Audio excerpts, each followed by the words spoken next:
চেষ্টা করেছিল শোষণ করার জন্য, এবং সেই শোষণের বিরুদ্ধে যে আন্দোলনটা হলো এবং যারা শহীদ হলো তারা বাংলাদেশের আলটিমেটলি বাঙালির একটা আবাসস্থল বাংলাদেশ সে প্রথম বীজটা বপন করে গেছিল।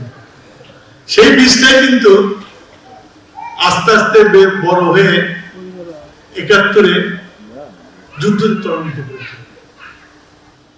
আমি নিজেকে একবারে মাথার চুল থেকে পা পর্যন্ত আমি ন্যাশনালিস্ট মনে করি। সেই যুদ্ধ মুক্তিযুদ্ধে গেছিলাম জীবন দেওয়ার জন্য, না গেলেও চলত।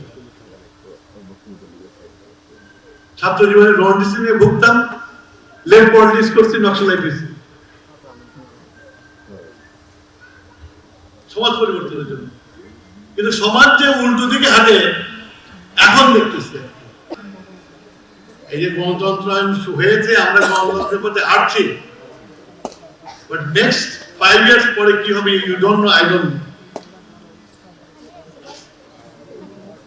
বাংলাকে যদি ধারণ করতে হয়, বাংলাকে যদি আমার মায়ের ভাষা বলতে হয়, তাহলে ইনকলাব জিন্দাবাদ চলবে না। Inqilab is not my language.